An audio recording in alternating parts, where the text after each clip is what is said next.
আজ জুমার দিনে বাড়াতে কষ্ট করে এই দুরূদটি ১০০বার পড়ুন।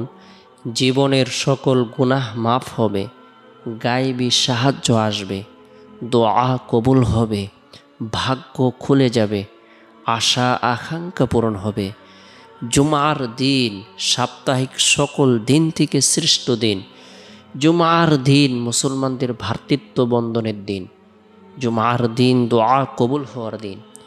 জুমার দিনের ফজিলত সম্পর্কে আল্লাহ তাআলা বলেন, ইয়া আইয়ুহাল্লাযীনা আমানু ইযা নুদিয়া লিস-সালাতি মিন ইয়াউমিল জুমআতি ফাসআউ ইলা যিকরিল্লাহি ওয়া যারুল বাই'a যালিকুম খায়রুল লাকুম ইন কুনতুম তা'লামুন।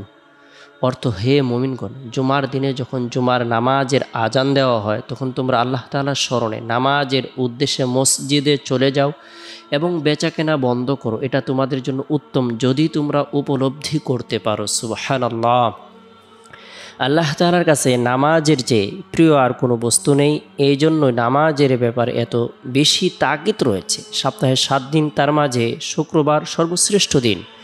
কেননা এই দিনে সবচেয়ে বেশি নিয়ামত আল্লাহ তাআলা মানুষকে দান করেছেন। নবী করিম সাল্লাল্লাহু আলাইহি সাল্লাম বলেছেন, জুমার রাত নূরে ভরপুর রাত, জুমার দিন নূরে ভরপুর দিন। রাসূলুল্লাহ সাল্লাল্লাহু আলাইহি সাল্লাম আরও বলেন, যে মুমিন বান্দার মৃত্যু জুমার দিনে অথবা রাত্রে হয়, আল্লাহ তাআলা তাকে কবরের আযাব হতে নিরাপত্তা দান করেন, তাকে কবরের আযাব থেকে আল্লাহ তাআলা বাঁচিয়ে রাখেন। আল্লাহ তাআলার কাছে জুমার দিন অপেক্ষায় ভালো আর কোনো দিন নেই। এই দিনে এমন একটি সময় আছে, এমন একটি মুহূর্ত রয়েছে, কোনো মুমিন বান্দা আল্লাহ তাআলার কাছে কোনো কিছু প্রার্থনা করে, দোয়া করে, আল্লাহ তাআলা তাই তাকে প্রদান করেন যেটা তার জন্য কল্যাণকর। সুবহানাল্লাহ। জুমার দিনটি আল্লাহ তাআলার কাছে অনেক পছন্দনীয় একটি দিন। এই দিন আমরা প্রত্যেকে গুরুত্ব সহকারে আমাদের সময় সুযোগ অনুপাতে নফল ইবাদত বন্দেগী করার জন্য চেষ্টা করব। বিশেষ করে জুমার দিনের বিভিন্ন আমলের কথা উল্লেখ রয়েছে। এর মধ্যে থেকে ফজিলতপূর্ণ একটি আমল হলো জুমার দিন সূরাতুল কাহাফ তেলাওয়াত করা। যে ব্যক্তি জুমার দিন সূরাতুল কাহাফ তেলাওয়াত করবে, আমল করবে, আল্লাহ পাক রব্বুল আলামিন তার জন্য ৭০,০০০ ফেরেশতা নিযুক্ত করে দিবেন। এই ৭০,০০০ ফেরেশতা তার জন্য মাগফিরাত কামনা করতে থাকবে। সুবহানাল্লাহ। যে ব্যক্তি জুমার দিন সূরাতুল কাহাফ আমল করবে, আল্লাহ তাআলা আসমান জমিন বরাবর বিশেষ নিয়ামত দ্বারা ভরপুর করে দিবেন। তার অন্তরের মধ্যে একটি নূর প্রদান করবেন, যে নূরটি দীর্ঘ 1 সপ্তাহ পর্যন্ত তার অন্তরের মধ্যে চমকাইতে থাকবে। যে ব্যক্তি জুমার দিন সূরাতুল কাহাফ আমল করবে, আল্লাহ পাক রব্বুল আলামিন তাকে দাজ্জালের ভয়াবহ ফিতনা থেকে নিরাপত্তা দান করবেন। আমরা যারা কোরআন পড়তে পারি, আমরা জুমার দিন ফজরের নামাজের পর থেকে নিয়ে জুমার নামাজের আগ পর্যন্ত যে সময় রয়েছে, এই সময়ের মধ্যে সূরাতুল কাহাফ নিজেরা আমল করব, পরিবার পরিজনদেরকে আমল করার ব্যাপারে উৎসাহ প্রদান করব। আত্মীয় স্বজন বন্ধুবান্ধব যারাই রয়েছে সকলকে কোরআনের দাওয়াত দেব। আল্লাহ তাআলা যেন সকলকেই কোরআন পড়ার, কোরআন শেখার, কোরআন মানার, কোরআন জানার, কোরআনের প্রতি আগ্রহ পোষণ করার তৌফিক দান করে। সেজন্য আমরা দোয়া করব।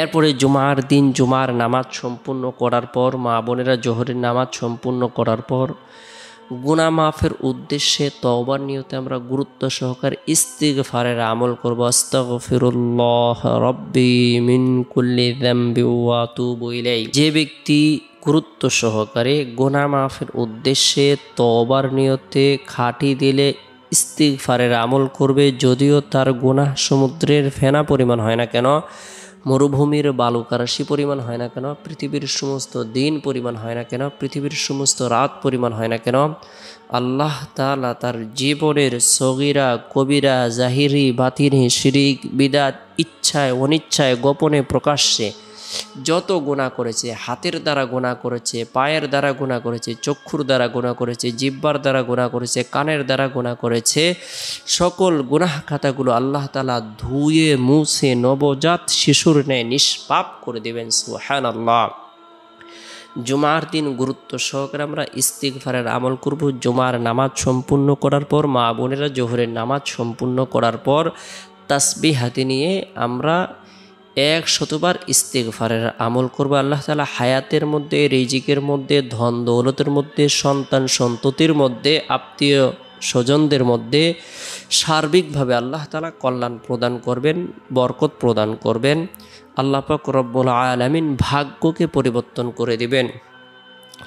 এরপরে জুমার দিন আসরের নামাজ সম্পূর্ণ করার পর গুরুত্ব সহকারে কষ্ট করে বরকতপূর্ণ এই দুরুদের আমল করব 100বার। আল্লাহুম্মা সাল্লি আলা মুহাম্মাদিন নাবিল উম্মি ওয়া আলা আলিহি ওয়া সাল্লিম তাসলিমা।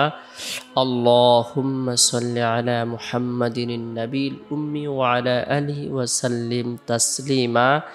যে ব্যক্তি জুমার দিন 100বার দুরুদের আমল করবে, আল্লাহ তাআলা তার 100টি প্রয়োজনকে পূরণ করে দিবেন, তার জীবনের সগীরা গুনাহগুলোকে মাফ করে দিবেন। রাসূলুল্লাহ সাল্লাল্লাহু আলাইহি সাল্লাম খুবই আনন্দিত হবেন এবং পাঠকারীর জন্য আল্লাহ তাআলার পক্ষ থেকে বিশেষ নিয়ামত প্রদান করা হবে। তাই আমরা গুরুত্ব সহকারে দুরুদের আমল করব। এরপরে রব্বুল আলামিনের দরবারে মাগরিবের পূর্ব মুহূর্তে নিজের জন্য, পরিবার পরিজনদের জন্য, আত্মীয় স্বজনদের জন্য মাগফিরাত কামনা করব। আল্লাহ তাআলা যেন সকলকে মাফ করে দেন, সকলকে শারীরিক সুস্থতা দান করেন, সকলের মানসিক পেরেশানিকে দূর করে দেন, ঋণ মুক্ত জীবনযাপন করার তৌফিক দান করেন, হায়াতের মধ্যে, রিজিকের মধ্যে বরকত দান করেন।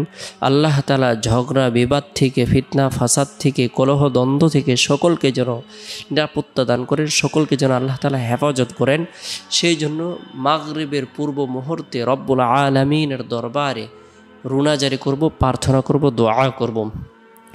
এরপরে জুমার দিন শেষ হওয়ার পর যে রাত আসে, এই রাতটি হলো ফজিলতপূর্ণ একটি রাত। এই রাতের মধ্যে বিশেষ করে এশারের নামাজ সম্পূর্ণ করার পর গুরুত্ব সহকারে আমরা প্রত্যেকেই সুবহানাল্লাহ 33 বার, আলহামদুলিল্লাহ 33 বার, আল্লাহু আকবার 34 বার, অর্থাৎ আল্লাহর পবিত্রতা বর্ণনা করব, আল্লাহর প্রশংসা বর্ণনা করব, আল্লাহর বরত্বকে স্বীকার করব, আল্লাহর একাত্মবাদকে স্বীকার করব।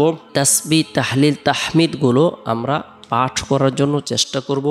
রাতে ঘুমানোর পূর্বে লা ইলাহা ইল্লাল্লাহ এই কালেমা আমল করব, ইস্তিগফারের আমল করব, দুরুদের আমল করব। আল্লাহুম্মা বিসমিকা আমুতু আহইয়া এই দোয়াটি পাঠ করে ঘুমিয়ে যাব।